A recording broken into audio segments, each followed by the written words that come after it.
Cancer healer centre a new beginning. ముసుగు వేసుకు వచ్చిన వాడు ఎవడు?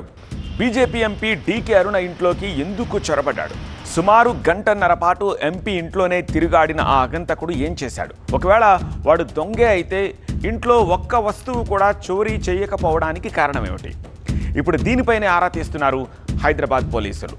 బీజేపీ జాతీయ ఉపాధ్యక్షురాలు మహబూబ్ నగర్ ఎంపీ డీకే అరుణ ఇంట్లోకి నిన్న తెల్లవారుజామున ఓ ఆగంతకుడు ప్రవేశించాడు. జూబ్లీహిల్స్లోని ఎంపీ ఇంట్లోకి నిన్న ఉదయం 3:28 చొరబడ్డ గుర్తు తెలియని వ్యక్తి గంటన్నర పాటు హల్చల్ చేశాడు. చేతులకు గ్లౌజులు వేసుకున్నాడు, ముఖానికి మాస్క్ వేసుకున్నాడు. కిచెన్, హాల్ ఇలా మొత్తం ఇల్లంతా కలియతిరిగాడు. అయితే ఆగంతకుడు ఇంట్లోకి చొరబడ్డ సమయంలో ఎంపీ డీకే అరుణ ఆ ఇంట్లో లేరు. నిన్న ఉదయం విషయం గమనించిన కుటుంబ సభ్యులు వెంటనే ఎంపీ డీకే అరుణకు ఈ విషయాన్ని చేరవేశారు. దీంతో జూబ్లీహిల్స్ పోలీసులకు ఫిర్యాదు చేశారు ఎంపీ డీకే అరుణ. ఎంపీ ఫిర్యాదుతోటి కేసు నమోదు చేసుకున్న పోలీసులు ఇంట్లోకి చొరబడ్డ ఆ ఆగంతకుడు ఎవరా అనే కోణంలో దర్యాప్తు మొదలెట్టారు. సిఐ వెంకటేశ్వరరెడ్డి నేతృత్వంలోని 3 బృందాలు ఘటనపై విచారణ చేపట్టాయి. విచారణలో భాగంగా ఎంపీ డీకే అరుణ ఇంటికి వెళ్లారు డీసీపీ విజయ్ కుమార్, ఏసీపీ వెంకటగిరి, ఇతర విచారణ అధికారులు. డీకే అరుణ నివాసంలో ఆగంతకుడు తిరుగాడిన ఆ ఏరియాను పోలీసులు పరిశీలించారు. ఎంపీతో మాట్లాడి వివరాలు తెలుసుకున్నారు. డీకే అరుణ ఇంటి సీసీ ఫుటేజ్తో పాటు పరిసర ప్రాంతాల్లోని సీసీటీవీ ఫుటేజ్ ఆధారంగా దర్యాప్తు కొనసాగిస్తున్నారు పోలీసులు. రోడ్ నెంబర్ 45 నుంచి ఆగంతకుడు వచ్చినట్టుగా పోలీసులు నిర్ధారించారు. బీజేపీ ఎంపీ డీకే అరుణ ఇంట్లోకి ఆగంతకుడి ప్రవేశం రాష్ట్ర రాజకీయాల్లో కూడా కలకలం రేపింది. వచ్చిన వ్యక్తి గంటన్నర పాటు ఇంట్లో సంచరించడం, ఏమీ చోరీ చేయకపోవడం వంటి అంశాలు పలు అనుమానాలు రేకెత్తిస్తున్నాయి. మరోవైపు ఎంపీ డీకే అరుణతో మాట్లాడిన సీఎం రేవంత్ ఆగంతకుడు చొరబడిన ఘటనపై ఆరా తీశారు. ఎంపీ నివాసం దగ్గర భద్రత పెంచాలని పోలీస్ శాఖకు ఆదేశాలు కూడా జారీ చేశారు. ముఖ్యమంత్రి ఆదేశాలతోటి డీకే అరుణ నివాసం వద్ద మరింత భద్రతను ఏర్పాటు చేశారు పోలీసులు.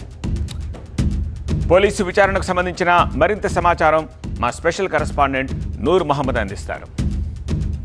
డీకే అరుణ ఇంట్లో గుర్తులేని వ్యక్తి ప్రవేశించిన తర్వాత హైదరాబాద్ పోలీసులు చాలా వేగంగా ఈ కేసుని డీల్ చేస్తున్నారు. చాలా వేగంగా ఈ చుట్టుపక్కల ఉన్న సీసీ కెమెరాలని మొత్తం స్కాన్ చేస్తున్న పరిస్థితి. ప్రస్తుతం అయితే ఈ ప్రధాన రహదారిలో ఉన్న సీసీటీవీ ఫుటేజ్ని పూర్తిగా పోలీసులు అయితే డేటాని స్వీకరిస్తున్నారు. ఏకంగా పోలీసు బృందాలే డీకే అరుణ ఇంటి చుట్టుపక్కల ఉన్న మొత్తం సీసీటీవీని స్కాన్ చేస్తున్న పరిస్థితి. ఆ వ్యక్తి ఎవరు, ఎందువల్ల వచ్చాడు అనేది కూడా హైదరాబాద్ నగర కమిషనర్ కూడా మార్నింగ్ అవర్స్ నుంచి ఈ ఏరియాలో పర్యటిస్తున్నారు. అదేవిధంగా డీకే అరుణ కుటుంబ సభ్యులతో కూడా మాట్లాడిన పరిస్థితి.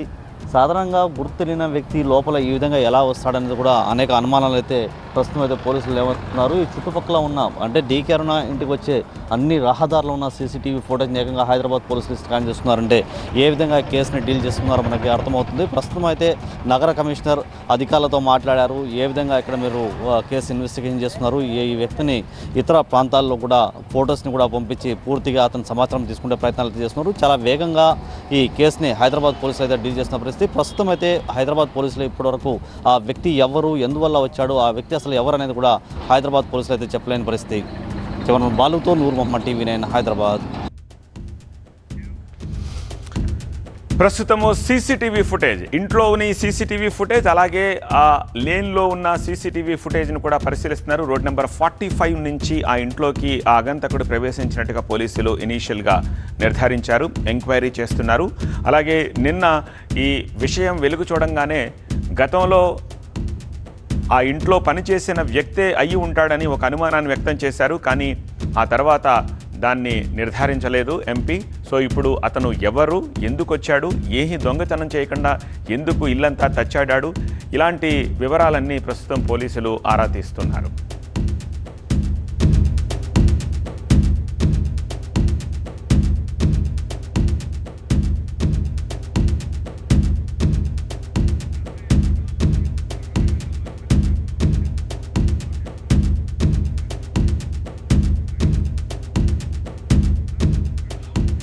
Cancer healer centre a new beginning.